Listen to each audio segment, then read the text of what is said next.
Hi guys, it's Naomi with Naomi's Tarot. If you would like your own private reading, go to naomitarot.com.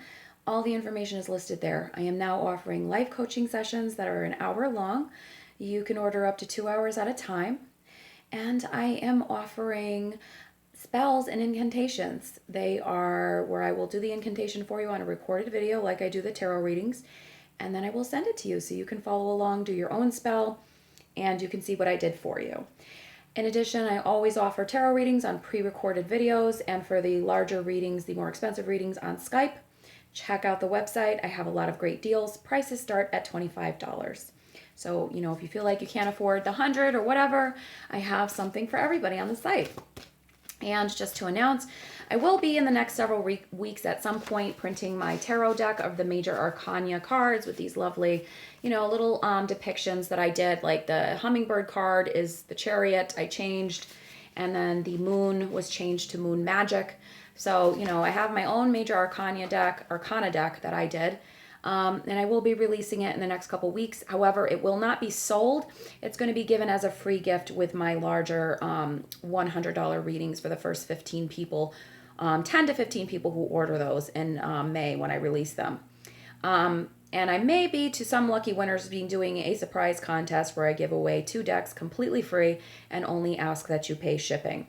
So, I'm going to do a reading on, first, William and Kate. So either their anniversary is here or it's coming up. How are William and Kate doing? Because I haven't talked about them much. I just wanted to check something. Okay. I haven't talked about them much, but I would like to. I would like to discuss what's been going on with these two. What's been going on? How are they on their anniversary? How's everything in their relationship? How's everything going with them? So let's just see. Middle of the situation is the Priestess of Earth. This is Kate. And these are the Wisdom of the House of Night cards. Beauty. They're trying to focus on more beauty and positivity within their lives. Fragments. Maybe looking at all sides of something and realizing that they're not always seeing the fuller picture to something within their lives. Trying to be optimistic. Having strength, building a foundation of their image, probably because they are going to be king and queen one day. And obedience, again, following rules. This is very much about that swords, air energy, understanding, finding a balance between understanding that they still are a young couple, they're still only in their 30s, but they have to obey the rules of the monarchy, right? They have to give an image of strength, of solidity, and they have to piece together those fragments. Maybe there was a part of their relationship that was a little fractured at one point where they're looking at beauty now. They're trying to focus on the positive, and especially this refers to Kate because the Priestess of Earth came out. Is this referring to their romantic relationship together or just their image as a couple in the monarchy? What is it referring to when it's talking about fragments?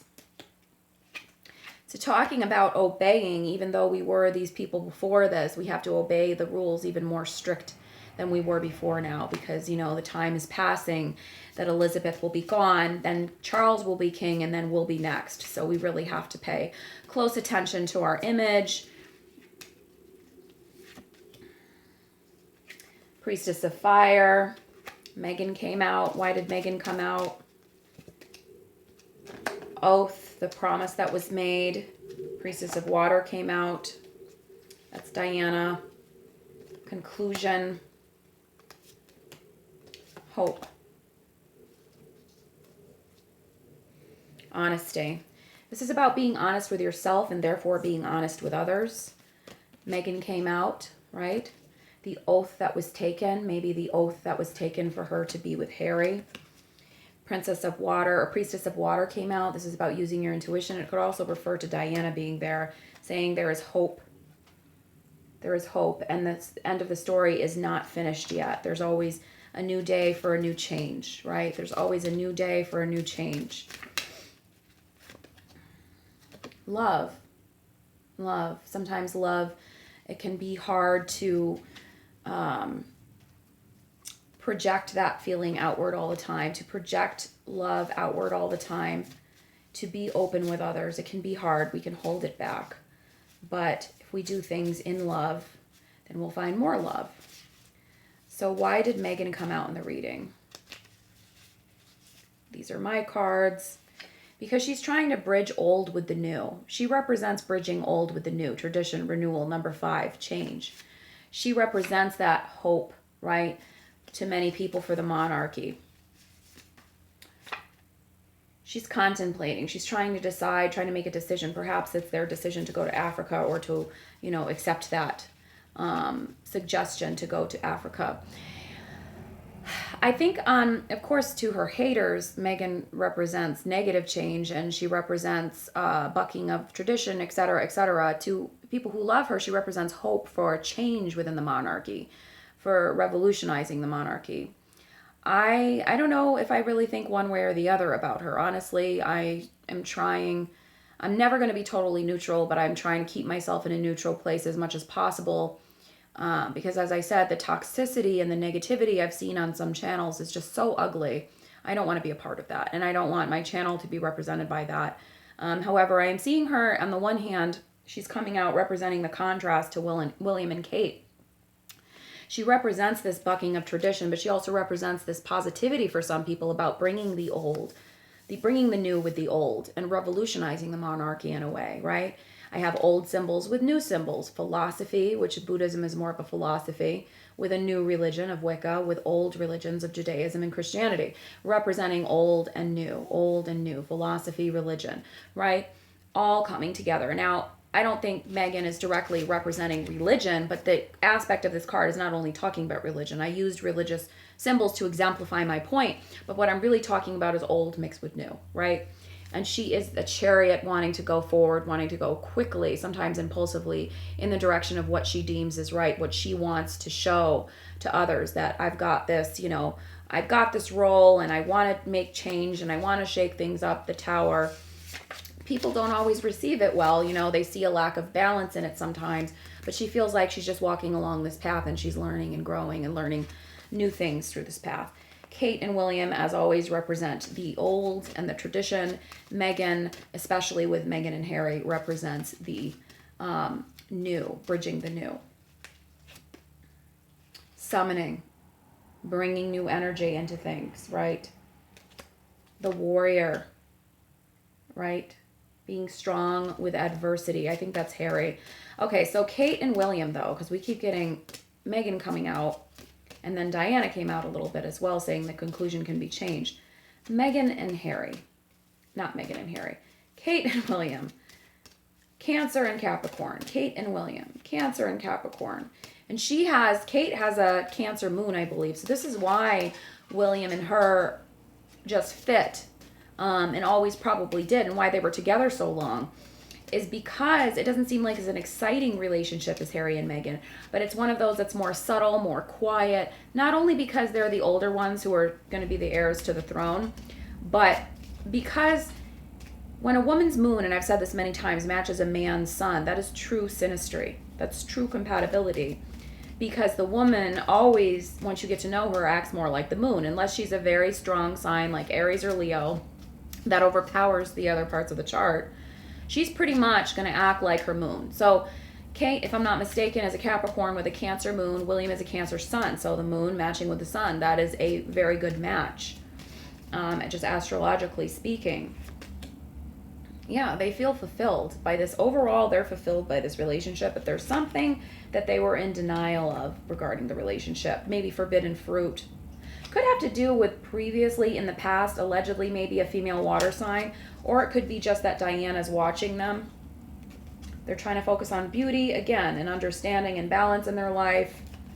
There was something they were in denial of, or maybe some forbidden fruit that was like, do you really want this? And, it's not really good for you, this fruit hanging up here. You have to reach far for it. Why don't you just take the fruit that's right in front of you with the glass of wine, the fulfillment that you see right here, right now. So anyways, let's go on now to Selena Gomez. So Selena Gomez, what's going on with Selena Gomez? She's a female Cancer, another lot of Cancer energy. I always find myself so surrounded by Cancer energy for some reason. She is a female Cancer, And supposedly, there's been rumors, allegedly, that Selena has been trying to get Justin's attention, and Haley allegedly claimed this. I don't know if this is true. Somebody wrote this on my YouTube the other day. I saw something on another YouTube channel about this. I don't know if it's true, so don't get mad at me, Selena fans. I'm just asking the cards. I'm not saying it's true. Allegedly, not fact. Allegedly, she's trying to get Justin's attention. And all that stuff about the royal family is allegedly not fact as well. Is this true? That Selena's trying to get the attention of Justin. Is it true? Reminder, vision, oath, rigid, summon. Here's what I think. I think Selena is really trying to summon a new image for herself apart from Justin. She's trying to put that wall up so that she doesn't ever go back into that direction again. I mean, he's married, but even so, people don't always stay married. She's made an oath or promise to herself to put herself first. She sees a new vision for herself, and she's reminding herself, don't forget what happened in that relationship. You're much stronger now. I don't see that Selena is, I think that's just rumor. I don't see that she's trying to get with Justin or trying to get his attention. I think that's a nasty rumor that somebody made up, to be perfectly honest with you. Those cards are talking about her remembering how it was, putting that wall up and having a better vision for her future, like I've been saying all along. I don't see any of that mess. Yeah, I see her trying to find balance in her life. I see her going within that Cancer intuition within, with the moon magic, with the intuition within. And I see her going forward towards her career, flight, chariot. She's going forward with her career. She's going too fast. She's flying high like the hummingbird. I made this as number 7 for the 7th month of the year, the chariot, but it also could be representative of Gemini energy. I always think of Geminis as hummingbirds or bees because that energy coming up in May is flitting quickly forward, getting things done, communicating, coming up at the end of May. That's the whole vibration of the month of May. You know, she's a Cancer, but it's still that energy. And actually, her card came out symbolizing that because she's Cancer energy. Cancer is the 7th card. It's the chariot card. This is about going forward, right? But I tend to think of Cancer as more of the moon card, even though. So she got the Cancer, typical Cancer card, which is the chariot, number 7. I think of this as more Gemini energy of going forward quickly, pursuing your things in May, Gemini energy, because Gemini is the end of May, beginning of June, and getting in touch with her intuition and learning. To find balance, she needs to remind herself of the past, how she came so far, and why the past wasn't good for her.